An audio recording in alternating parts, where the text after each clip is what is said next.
All right, welcome everybody from Vice. We're going to cover the opioid crisis, what we can do as physical therapists, what our role is, and how we can help get us out of this situation as a society. And I'll go over a lot. I'll go over some of the evidence on the efficacy of opioids, the evidence related to physical therapist management of some of these pain conditions and how that impacts opioid use, and talk a lot about legislation and marketing and PR and what we can do here in 2018 to be part of the solution. The first thing that we have to do is acknowledge our bias about drug addiction, recognize our understanding, for the most part, of drug addiction is very much influenced by the media, television, limited experiences that we've had in our community, friends and family that have gone through drug addiction, gone through treatment, some of our own experiences, but recognizing that that's a narrow view, that there's so much, this problem is so broad. There's so many different examples and different examples of people. Katie Golden's a good example of a young girl who had her whole life ahead of her, who didn't really choose to be in this situation, and is very much a victim of the opioid crisis and a victim of drug overdose because of the prolific prevalence of these drugs in our communities and in our social networks within the communities of our young people. And so curb that bias. Do not view this as a moral issue, an ethical issue, right? It's not a decision-making issue. It's not a parenting issue. It's a public health issue. And as soon as you start looking at it as a public health issue and view it just like you do any other condition that we talk about in our profession, that's when things really open up for you and you're able to really help people and be part of the solution. We, in addiction recovery, we describe drug addiction as cunning, baffling, and powerful. That's the language that we use. Cunning, baffling, and powerful. We don't fully understand this as such a powerful disease that it takes control of you, takes control of your mind, changes your physiology, and you behave in your decision-making is you find yourself in a position you'd never in a million years would believe that you would be in. And so it is very, very powerful. The kind of stuff that we see that we think is unbelievable. Two parents on New Year's Eve on the side of Interstate 4 in the state of Florida with their three young boys in the backseat, toddler and young boys, watching a movie in the backseat of the car. The parents die from a drug overdose, an opioid overdose, on the side of the road while the kids sit in the back of the car and don't even know what's going on. It's unfathomable, right, that you as a parent would ever in a million years do something like that, but that's how powerful this disease is. And so you take loving parents who want nothing more than great future, wonderful health for their kids, find themselves in these situations because of how powerful this disease is. So we have to take this it's a very serious, obviously, condition. So opioids are really derived from the opium poppy seed. That is what is the primary ingredient in heroin. Heroin actually was a legitimate pharmaceutical drug back in the era of the Civil War. It was used to treat, obviously, it's a great pain relieving drug, right? When you have acute trauma, gunshot wounds, infections, all these serious disorders that have so much pain associated with them, heroin was a miracle drug back then, right? And then even throughout the years, they used it to treat TB and even the common cold, because it would completely put you out of your misery for the time that you were suffering from that disease. But then our government in the early 1900s recognized the potential for abuse and addiction, outlawed heroin. So heroin is banned, and today it's still an illegal drug, street drug primarily. But that essentially is what opioids are, right? These are synthetic versions of heroin that have been manufactured by the pharmaceutical industry primarily to treat pain nowadays. So anything these narcotics, hydrocodone, oxycodone, hydromorphone, fentanyl, Vicodin, these are all examples of opioids. The brand names that you know most commonly, Percocet, which is really just acetaminophen or Tylenol mixed with oxycodone, and then Oxycontin, which really came out on the market, and it's got a slow release. It really came on the market and changed a lot. because of its popularity and the way that it was sold. We'll talk about that a little bit more here now. So Oxycontin is one opioid. We have problems with the entire class of opioids, but Oxycontin changed the game. When it was originally came to market in the late 90s, they had about $48 million in sales, and it just skyrocketed from that. They had a very successful marketing campaign, and the only time Oxycontin really took a hit was around 05, 06. You see that dip in sales and prescriptions in the graph there. They were indicted by the federal government for really some unscrupulous marketing practices, and they violated some fair trade policies and laws. And so that lawsuit set them back a little bit, and it was the cost of doing business. They were able to rebound from that and skyrocket in sales till billions in sales today. It's amazing how much money that Purdue Pharma was able to make off of Oxycontin. And they took advantage at the same time. Around that time was when JCO came out with, you've got to measure pain, right? Pain is the fifth vital sign. So you've got blood pressure, heart rate, respiration rate, O2 saturation, temperature, objective measures of physiological function for somebody.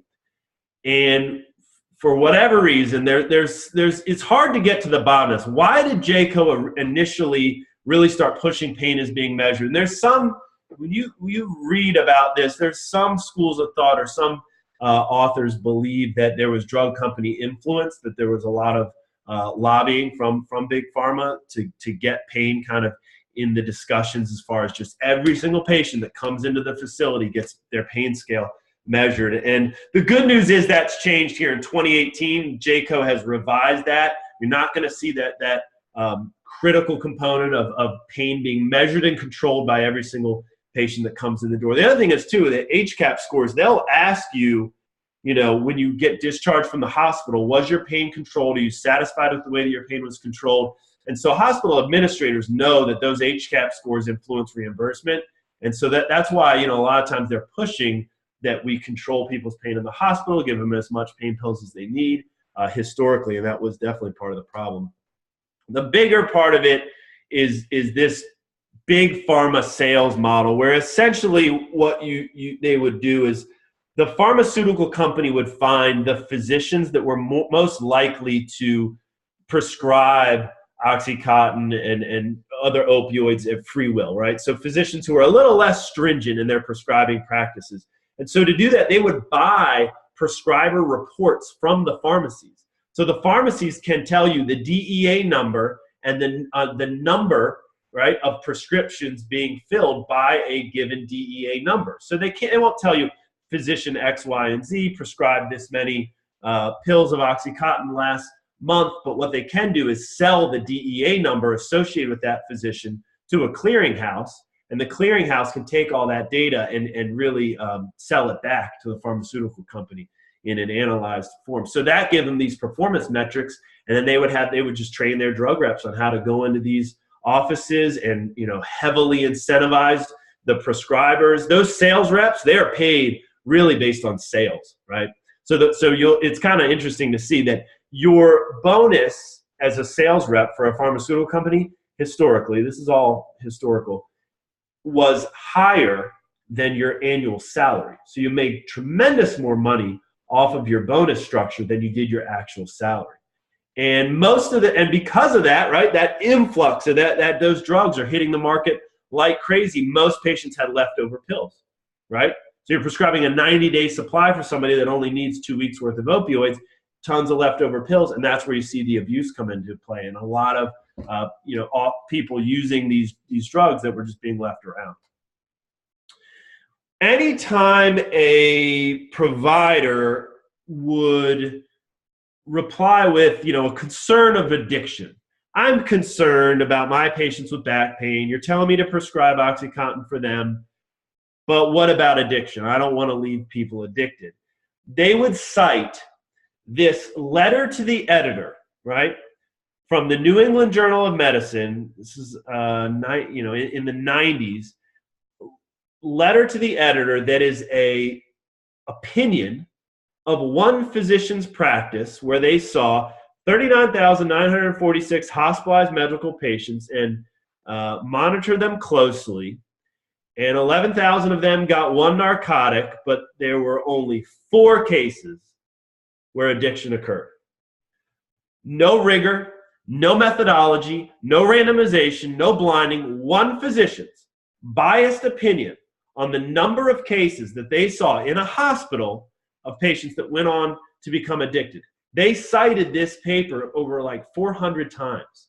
In the peer-reviewed literature, this has been cited over and over and over again as one of the reasons why you can safely prescribe opioids without addiction. So it's crazy, the garbage that the scientific garbage that was utilized to support these claims is ridiculous. And so they would push that. Oh, less than 1% people are going to become addicted. You don't have to worry about addiction. Prescribe this stuff, post-op, whatever, prescribe this stuff. It's not going to be problematic.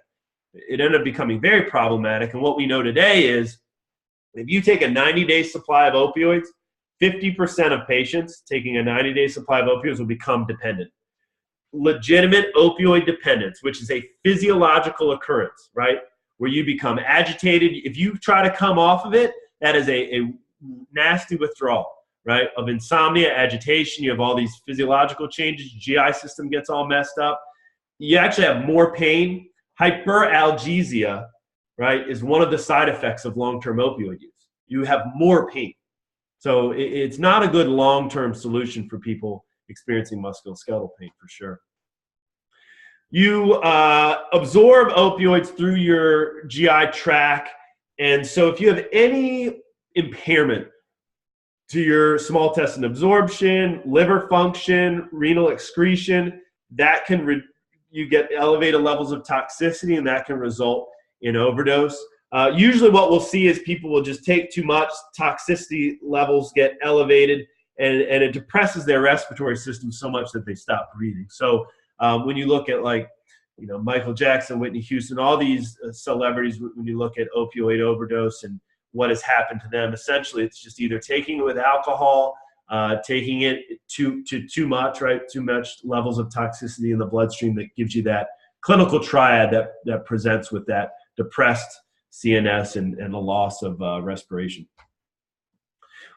Interesting to note when we look at deaths and we look at opioid admissions into treatment centers, there is a linear correlation between how many opioids have been sold in the United States, prescribed opioids, and the number of opioid deaths and admissions. And this has just grown exponentially over the past decade, really 2 decades now. It's amazing to see how we've created this problem. This is a man-made problem, is a good way to look at it.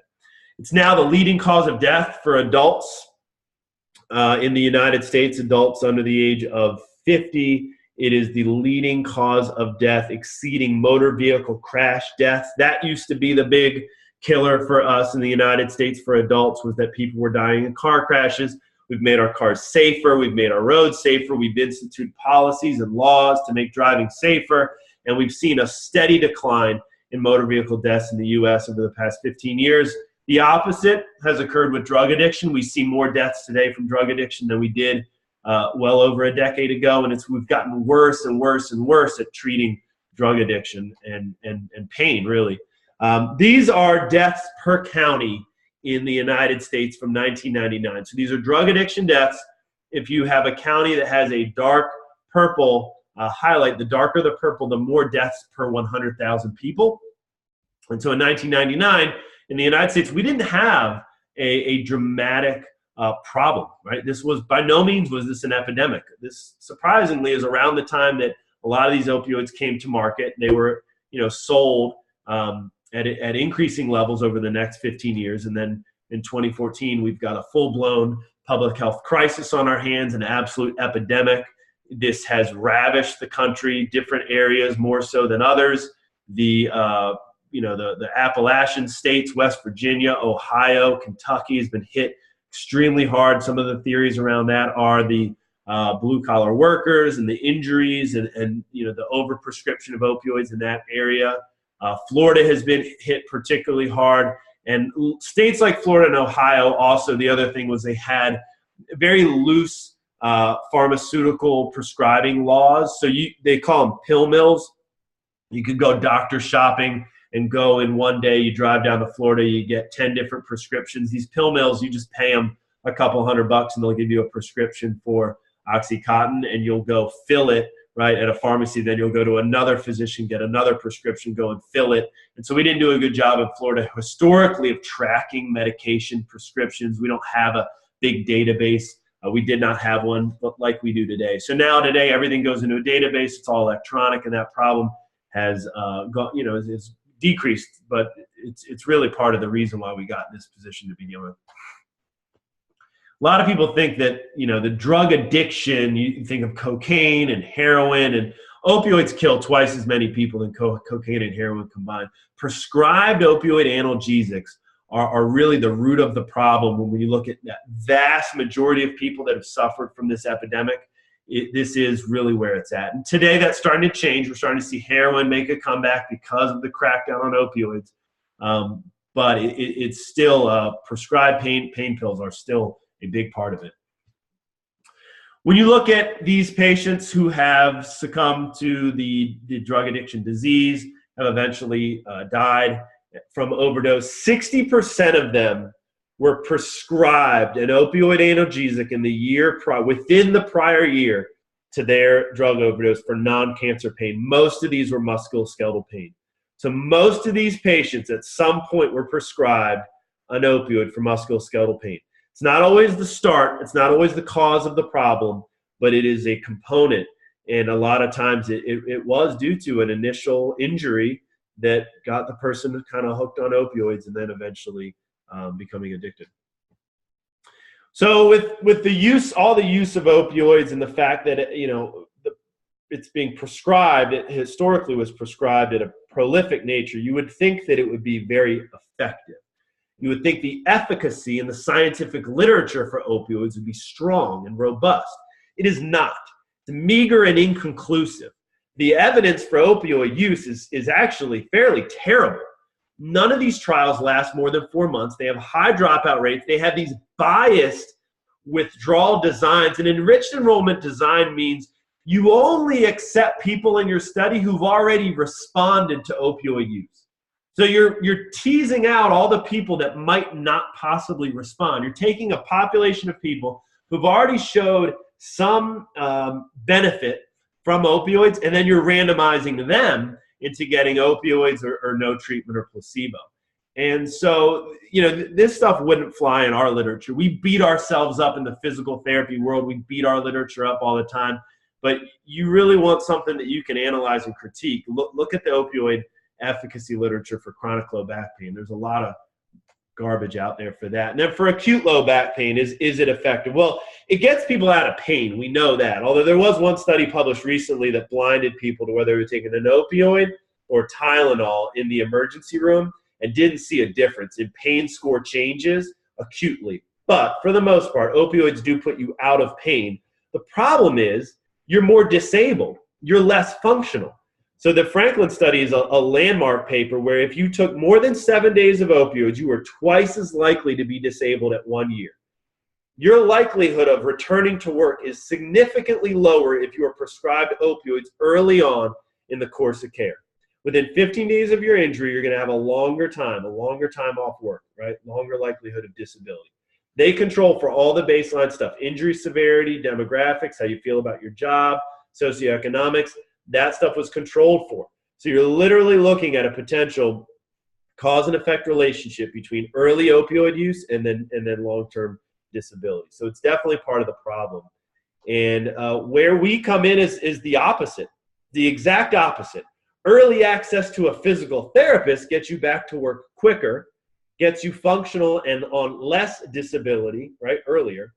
You also see a 30 to 60% reduction in downstream opioid use. That is huge. Neck pain, back pain, knee pain. The evidence is emerging that shows people take less opioids downstream when they see a PT early on in the course of their care. This comes from Trevor Lentz and his group out of UF. Actually, Trevor's just, I think he just moved to Duke. But as part of his dissertation at UF and his PhD, he looked at knee, back, and shoulder disorders and looked at opioid use 1 year post-PT. When people went to physical therapy early on, they saw a physical therapist, 80% of those patients were opioid-free 12 months post-PT. So we can definitely play a role in keeping people off opioids. We are an alternative to opioids, and we got to make sure that we relay that message to the public and lawmakers, healthcare providers, right? $5,000 cost savings for any type of healthcare when somebody sees a physical therapist early on. We look at the work of John Childs and Julie Fritz and that whole group, and they found the number one variable, the most important variable that really seems to influence outcome over everything is timing of care. Somebody getting in to see a PT early is very, very important. So us marketing to the public, getting people in our doors in a direct access manner early on in their injury or onset of pain is critically important. All right, so what we're doing in the state of Florida, and this, I think you guys could take this and run with this in your home state as well. We've been extremely active because our state legislature has acknowledged this is a big problem. We want to tackle this problem. We've been our healthcare system in our state has just historically been really bad at managing this whole opioid crisis. So they want to do something about it. So they start calling hearings. They start wanting to hear from members of the community and experts about this. And so we've been extremely active, primarily with the help of Mark Bishop from UF and Tad Fisher, our CEO for the Florida Physical Therapy Association. So the two of them have done a great job going to Tallahassee, testifying at hearings, going to these health policy committees. Mark was just at one last week, actually, in January of 2018, testifying on behalf of our state association, reminding these lawmakers that as you implement law and policy changes, think of the physical therapist as an alternative, and so this is kind of helping us paint this picture of we need full unrestricted direct access. We need patients coming to us early. We need to educate the medical community about the role of the physical therapist and what we can provide. All the slides I gave you earlier on PT efficacy and how we decrease downstream opioid use is what these guys are going and explaining to those lawmakers. So very important, very valuable thing that we can do, that you can all do in your home states as well, is get involved, find out what's going on with local government. What are the problems that they're talking about? If they're talking about opioids, then you want to be, have a seat at that table. This is one of the bills. So what we did was we found a healthcare bill that a representative and a senator were submitting, and they essentially wanted to decrease the number of days that you could get opioids, right? So to cap the prescribing days, but it's also a very robust plan on helping providers understand the best practice and education, continuing education related to opioids. So we wanted to make sure physical rehabilitation program was specifically, that language was in that bill. They ended up shooting this down a couple weeks ago. So this is what we had at the end of 2017, and they wouldn't take the amendment. So we're going to keep lobbying this and keep working on it. But just wanted to give you guys some example language of how we're trying to get our name into some of these bills so that as policy changes occur, people are thinking of us as an alternative to opioid use. And then this, very exciting. So the president called a commission on the opioid epidemic, and the governor from New Jersey, Chris Christie, was the chair of that commission. And so that commission was charged with going and investigating, figure out this problem. What are some solutions to it? And they wrote a letter back to the president. So this is the commission charged by Chris Christie to, charge the White House to start investigating this problem or come up with solutions to the problem. This is the opening letter. Individuals with acute or chronic pain must have access to non-opioid pain management options. Everything from physical therapy to non-opioid medication should be easily accessible as an alternative. Then they go on to talk about reimbursement. A broader range of pain management treatment services, including alternatives to opioids, physical therapy. They go on to talk about a bunch of other things. Should be adequately reimbursed by payers, including CMS. This is our opportunity. I haven't been involved at the national level as I have at the state level, so I don't really know the intimate details of what's going on at APTA about this, but we have a huge opportunity on our hands here in 2018 where the White House has identified us as one of the solutions to the opioid crisis and saying that we need adequate reimbursement by Medicare, CMS, Centers for Medicare and Medicaid Services. This is huge. This is huge. This is our chance. So this is the kind of stuff we need to be out there talking about, talking with lawmakers, and hopefully, you know, improving the system. So what we need to do in our state, and this is what I was presenting at the state, trying to really get everybody to go out. You know, you can't do this alone. There's no way that a group of us, right, a group of us here, 20 of us, 30 of us, or one practice, one company is going to be able to go out and represent the profession adequately. The only way you're going to do it is with your national and state associations. So APTA and then the state chapter is really where it's at. We have got to improve our membership rates. Everybody has to be a member because strength in numbers, right? We represent all of us then. We can pool all of our resources to fund these lobbyists to go to the government and influence the lawmakers so that we can represent our patients, so that we can improve the healthcare system. We've got to. Currently right now, the 30% membership rate is pretty bad. That's at our state level. I don't know what APTA is. I don't think it's that much better than that, though. We need to about double that, right? We need to about double that to really truly be representing the bulk of the profession. So if you're not a member right now, just think about why. It's you know, $400 and some to be a member of your state association. So that's for most of us, that is going to be you know, much less than 1% of your salary. And it is critically important because it's your insurance policy. It's your insurance policy that your profession is there, that your profession is strong. It's not about getting the journal. It's not about, you know, getting discounts on stuff or getting a magazine or anything like that. It's about funding representation for our profession at both the state and national level.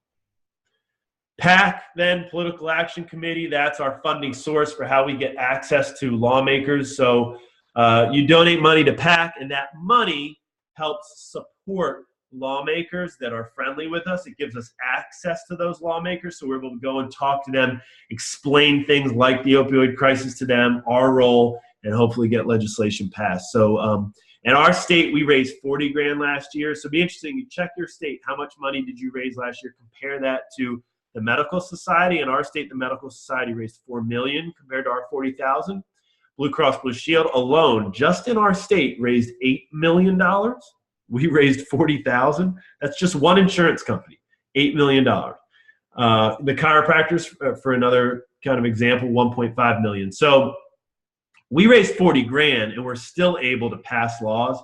We're still able to get stuff done because of just our strong grassroots efforts. But if we could double that and have $80,000, it's amazing, this David and Goliath. We can go to bat with the big medical society of $4 million because the reason is our issues matter. And people know what we're pushing is legitimate. It helps people. It's safe, you know, and it's effective.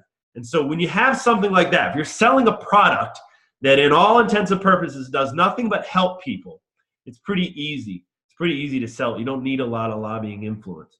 And so we can do a lot with a little bit of money. All right. All that means nothing if the consumer and the public isn't aware of what we can do. This is probably the most important thing, right? Because when these laws pass, it's not necessarily going to create change to the way that we practice. It's not necessarily going to create change to our everyday, patient decision-making, patients coming in to see you directly. Not necessarily, just legally they can do it. Doesn't mean they're going to do it. We got to market to the public. So the Choose PT campaign, Get PT First would be another example of a campaign that have been marginally effective. Go to moveforwardpt.com. That website has a number of resources, great marketing material for the public to help them understand that you are a safe alternative to opioids, that you want to see a physical therapist if you want to get back. And so infographics and stuff like that, is probably good things to pull from Move Forward PT campaign. Understanding where the Gary Vee would say underpriced attention is. That is so critically important. So look at the graph on the right. That's TV ad spending compared to digital ad spending, social media, internet-based marketing. You saw in 2015, TV outspent digital 68 billion to 59 billion. In 2016, it got a little closer, 71 to 72. Last year, 72. Last year was the first year that digital ad spending outperformed TV spending. Digital ad spending was higher than TV spending at 82 billion to 72 billion in last year. It's projected to continue on that path. So companies are going to continue to spend more and more and more of their ad money on social media marketing, YouTube marketing, right?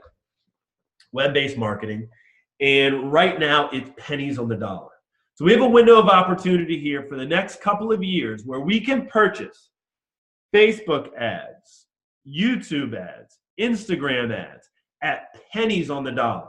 You do not need to have a $1 million ad agency budget anymore to put TV commercials on during the Super Bowl. You don't have to do that anymore. Nowadays, you can get direct to the consumer with digital media ads, and it's amazing the level of specificity. If in your local community, you want to start attracting people with back pain, and you want people that are 40 to 60 that make under $100,000 a year, that work in this specific zip code, that have these specific tag items associated with their Facebook profile, people that are specific interests, specific school that they went to, whatever. You can get so narrow with your ads on social media and do it for crazy cheap, $10, $15, $20 to run an ad that 30,000 people will see. Is pretty powerful. So educating ourselves on marketing and how to get this message out to the consumer is huge. 93% of shoppers' buying decisions are influenced by social media because why? They trust their peer recommendations. When you post an infographic, see me at Julie PT over in Arkansas, come see me in my private practice for low back pain. You do a video on the five great exercises to help reduce back pain. You do a video on that, and somebody's friend shares it. They are so much more likely to come visit you, to click on your clinic's link because their friend recommended you, as opposed to the paid ad that comes down as sponsored, or an ad on TV, or a billboard that you just see on the side of the road, right? But when a friend recommends it, it's a whole nother level. And so that's huge, right? So the content that we create has to be engaging and valuable to people because we want people to share it. And that word of mouth referral is everything. This is an infographic. Infographics are important, right? They're very well done. People will share infographics more than they will share just content written on a page. It brings it to life, and it's quick. It's quick. So sometimes people don't have they won't click on a video because they don't want to take the time to watch it, but they can see an infographic quickly. And there are a lot of free infographics that you can download on moveforwardpt.com as well as Get PT First. So, and then a lot of people, when they're looking to learn about a condition, I want to learn about back pain, I want to learn more about how to treat back pain, how to take care of my back, they're much more likely to watch a video. So having a presence on social media where you have a library of videos talking about the conditions that you're treating, talking about the reasons why people should come and see you, and really providing them with a lot of value. People love things where they can take away a piece of information that's helpful to them, helpful to their daily life, or helpful to their condition that they're dealing with. That's something that's valuable. They're more likely to consume that. All right, last thing I'm gonna leave you with. Don't forget about the other end of this disease process, or the other end of this crisis, the people that are already addicted, right? So we've primarily always discussed prevention. Come see a PT instead of taking opioids. But you also want to think about the people that are already addicted to opioids. 24 million Americans that are already drug and alcohol dependent, and a very small percentage of them are going through treatment. So there's a lot of people in treatment that we can target, right? That we can make the physical aspect of their recovery as a component of the overall recovery process. But there are also people who aren't in treatment who need our help as well. And when you look at the role that strength training plays and aerobic exercise plays in recovery, it's huge. It's huge. We have actually a decent number of studies looking at neurofunction, anxiety, insomnia, depression. You can't sleep and you're depressed going through recovery, it is so much harder, right? Once you start exercising, you start feeling good, you get that endorphin response, and you start feeling better and you're sleeping better, overall, the entire recovery process becomes more successful. So we know that there are higher levels of abstinence and there are lower levels of drug dependence and recurrence, relapse, for alcoholism and drug abuse when people integrate exercise into their recovery program. So getting out there in the community and targeting that population of patients who are already experiencing drug addiction and helping them integrate exercise into their lifestyle is critical. It's a big component to this whole thing. So another population that we can serve. All right, I got references here. I'll send this PDF to Alan so he can get it to you guys. And any questions you have, hit me up. All right, take care, everybody.